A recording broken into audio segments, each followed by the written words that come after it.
What's good with y'all boys, man? It's your boy Prophet. We back with another video. Y'all know what time it is, bro. Now, I seen this video on my recommended, and it caught my eye, bro. Because y'all remember back when LeBron made that decision to join the Heat, niggas was crying, niggas was burning his jersey, niggas was going crazy on the internet, boy. If you know, you know. But this video called When LeBron Was the Most Hated Man in Sports. We finna check this shit out. Finna see how he coming. Let's go check it out, man. Let's do it. Let's do it. They won't. I truly believe they won't. We've supported him for 7 years now, and for him to go on there and drag us through the mud for 7 years and stab us in the heart, he deserves everything he burning gets. his jersey. He is dead to me. If you want your season to continue, take over this basketball game. I guess you have to go through a lot of nightmares before you finally accomplish your dream, and that's what's going on. LeBron James, he's going to tell the nation where he plans to play basketball next year. LeBron, what's your decision? Now, before we get to this video even any further, LeBron is one of my favorite players of all time and current players of all. Like, you know what I'm saying? That's one of my favorite players. LeBron, my guy. So when he did make that decision, I was not mad at him because I understand, bro. Nobody want to keep losing over and over and over. And you know what I'm saying? They ain't get him no help, bro. So he had every right to bounce and get up out of there, bro. That's just how I feel about the shit. How y'all feel, though? It all started on May 13th, 2010, when the Cavs had just lost their second round series against Boston. Verjao puts up a three. Won't go. Rebound Garnett, and that's it. The Boston Celtics with the huge upset. They advance to the conference finals. And as he was exiting the arena, disappointed LeBron took off the Cavaliers jersey. Cleveland fans wondering if that's the last time he'll take off a Cavalier jersey. It was LeBron's fifth straight playoff exit without reaching the NBA Finals, and many Cavs fans took it as an ominous sign. After 7 years of excellence, LeBron was a free agent and could walk out of Cleveland for nothing. James was arguably the best player in the NBA, and in 2010, he was the biggest free agent in NBA history. Many players had entered free agency before, but not like this. That was some crazy shit, bro. Magnitude. For the entire 2010 season, LeBron's decision was a major topic on all the sports shows. All eyes, including those of free agents themselves, sharply focused on what move LeBron James will make. The journalists weren't the only ones preparing for LeBron's free agency. In New York, there were ads on Times Square to lure LeBron to the Big Apple. Cleveland, Miami, and other cities had posted giant billboards. Remember all those LeBron billboards aimed at getting him to stay? LeBron's decision permeated all facets of life. Late-night talk show hosts talked about it. Yeah, but everyone would love to have a LeBron James on their team. It was referenced in songs and TV shows. Even Barack Obama got into it, saying that he'd like James to go to the Bulls. LeBron's decision on his future team was so monumental that nearly half the NBA made moves to clear up the salary cap for James. But I didn't know it was like that, though. Only 5 teams had realistic chances of getting him. Cleveland, Miami, Chicago, New York, and New Jersey. And after the Cavs lost that Game 6 in Boston, the LeBron frenzy started, and the NBA would never be the same. When July came, James approached free agency like a business. He took meetings with all the interested teams and listened to their pitches. The Nets' new billionaire owner, Mikhail Prokhorov, tried to lure James with money, investing opportunities, and connections. The Knicks focused on the historic significance of Madison Square Garden and playing in New York. Chicago was another historic franchise and a great city. Plus, they had a great young core with Derrick Rose and Joakim Noah. But who really dazzled James was Miami and their president, Pat Riley. Riley knew that LeBron's only motivation was to find a team that would help him win the so much desired NBA championship. Miami's president tailored his pitch around basketball and the culture of winning championships. He said to LeBron that the main thing is to make sure that the main thing remains the main thing, borrowing a quote from Stephen Covey. The main thing, of course, was winning titles. At the end of their 3-hour meeting, Riley pulled out his silk bag and pushed it towards James. "What's inside?" LeBron asked. "Take a look," Riley said.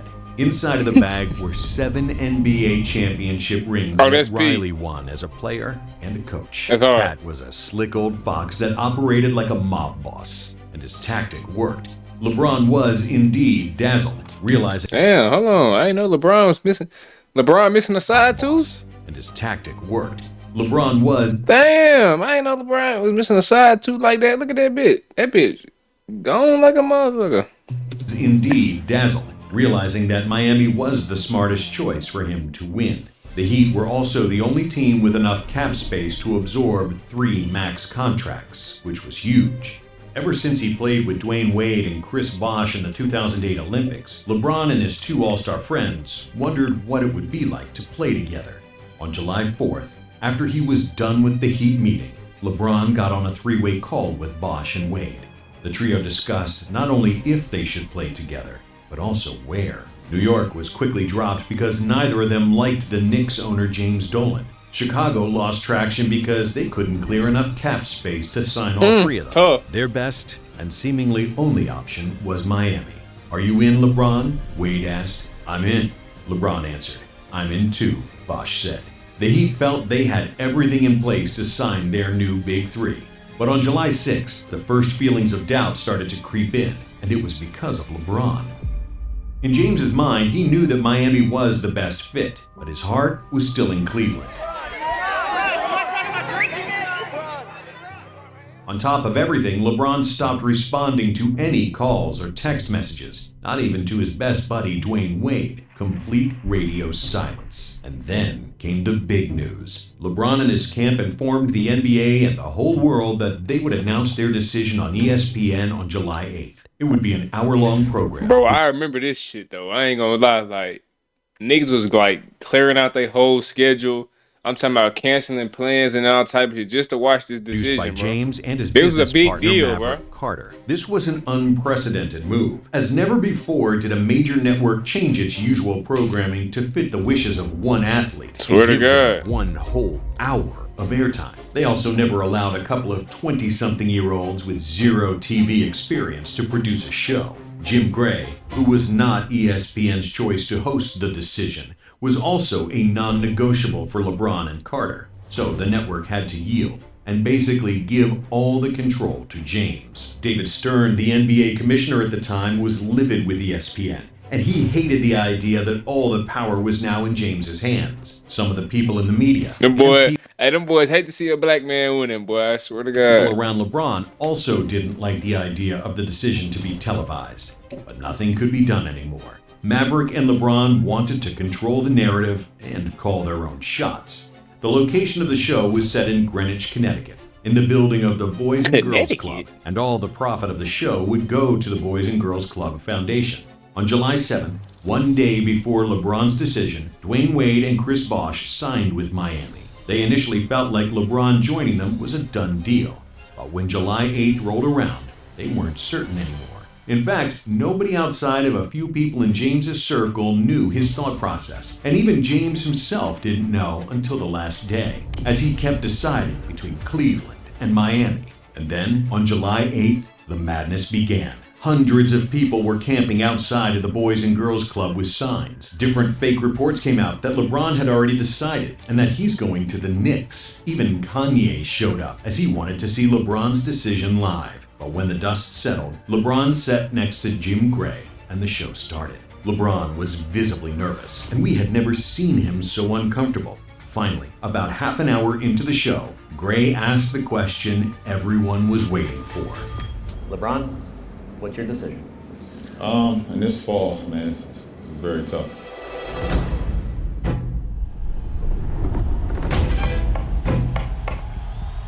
He gave Cleveland everything he had, though, that first couple years, bro. But this is why I fuck with LeBron, though. Even though he gave Cleveland everything that he had, right? Didn't win. He said, all right, let me go to Miami real quick and get me a guaranteed one. You know what I'm saying? Give me some help.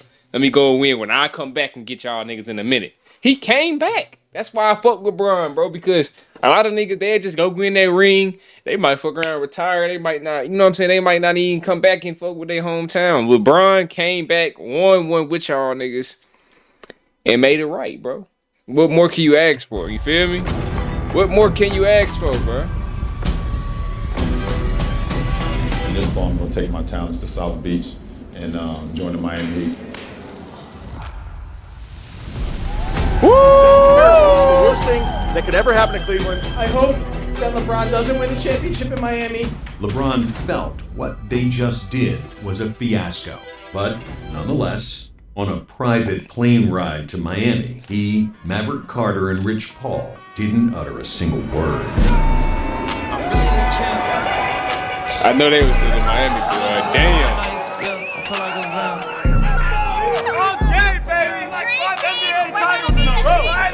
But when LeBron landed in Miami, something happened that made him put his mind at ease. It was the Cavs owner, Dan Gilbert, who published an infamous hate letter to LeBron, written in Comic Sans font. Once LeBron saw that, he was sure LeBron, written in... I promise you that energy, focus, capital, knowledge, experience will be the Union Championship. In Comic Sans font. What the hell? Once LeBron saw that, he was sure that he had made the right decision.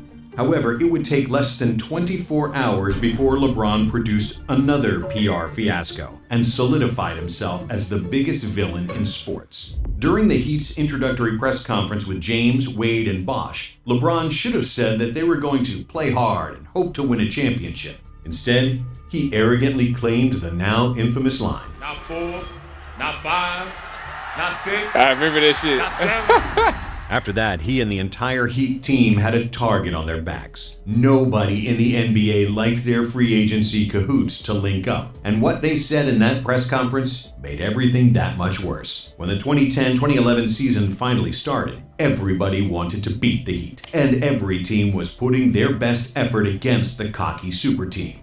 And at first, they were successful. Miami started the season 8-7, highlighted by LeBron body-checking Eric Spoelstra during a timeout. Spo was a young coach without any coaching experience, and James didn't believe he could get them over the hump. The whole aura about the Heat was negative, and they were treated like villains in every opposing arena. Bro, I remember this shit like it was yesterday, though. Like, y'all just gotta be there. If y'all wasn't there, then y'all won't know, bro. It's really just that simple. After every loss. If you know, you the know. Players are frustrated with their head coach, Eric Spoelstra. Some are questioning whether he is the right coach for the team. They have a few issues. One, they feel like he's not letting them be themselves. During my first 7 years in the NBA, I was always the liked one. To be on the dark side or the villain was definitely challenging. It didn't feel good. I was still living in Ohio. You could feel it. You don't even have to hear it. You could feel it. LeBron. And then came December 2nd, which was LeBron's first game back in Cleveland. In the entire NBA history, no crowd ever booed and trash-talked a player as much as the Cavs fans booed LeBron. And even after all of this, after all y'all booed him, burned his jersey, showing up at his crib, bro, he still came back and gave y'all niggas a ring, bro. I don't know if I would have been able to do that. Like, you know what I'm saying? Because, like, bro, the reason he left is because y'all couldn't get him the help he needed. Then he still came back after y'all booed him. Look how loud them boos is. Their hero was now public enemy number one. And they let him know their hate every time he touched the ball. But they was mad, though. They was salty. It is what it is. LeBron was cold as ice, showing zero emotion as he destroyed his former team with 38 points and 8 assists. Shit. His 28-point victory rejuvenated Miami's season. It was the third win in a streak that eventually reached 12 games. Miami's athleticism on defense was something most teams couldn't deal with, which gave the Heat a ton of easy and memorable points in transition. Iconic However, shit. there were still many problems. The Heat's centers were black holes on offense, and they didn't have a reliable point guard or good shooters. In crunch time, there was no clear hierarchy of who would get the ball, and the Heat lost many close games because of that. But their big three was so much more talented than everybody that Miami still reached the NBA Finals. However, that's when all their chemistry problems resurfaced. And even more importantly, LeBron James looked unrecognizable, playing the worst basketball of his career. 5 different players outscored LeBron in the finals, and he was especially awful in the fourth quarter, playing passively and not shooting the ball. James, that's a travel. James cutting to the basket. Bosh knocks. The Heat would lose to the Mavericks. Yeah, niggas thought LeBron was finished after that shit. 4-2, and LeBron was embarrassed in front of the whole world. My first year in Miami, I wanted to prove everybody wrong, and I lost myself in the moment. I got all the way to the championship and lost. And we lost because I wasn't even there. For the next 2 weeks, LeBron was so miserable that he locked himself in the house and didn't leave for 2 weeks. But then he decided to work on his game and work on his mentality, and everything fell into place. The Heat won 2 consecutive championships, and LeBron separated himself as the best basketball player in the world. By the end of the decade, James went to 8 consecutive finals, won over the hearts of NBA fans worldwide, and completely healed the relationship with Cleveland by winning the 2016 That's what I'm saying, bro. And while the decision itself was a disaster, largely because it was too long, too awkward, and too disrespectful for every Cavs fan, it's a huge part of LeBron's legacy. As poorly executed as the decision was, it was still the most viewed television special in ESPN's history, with 13 million people watching and $2.5 million going to the Boys and Girls Club. But maybe, even more importantly, it was also a monumental shift for athletes in the media space. Now it's common for athletes to produce and star in their own shows. But LeBron and Maverick Carter paved the way for that to happen. And that's why LeBron really is They did for sure. All I gotta say is that LeBron James documentary when he retired, that motherfucker gonna hit different. I ain't gonna lie to you.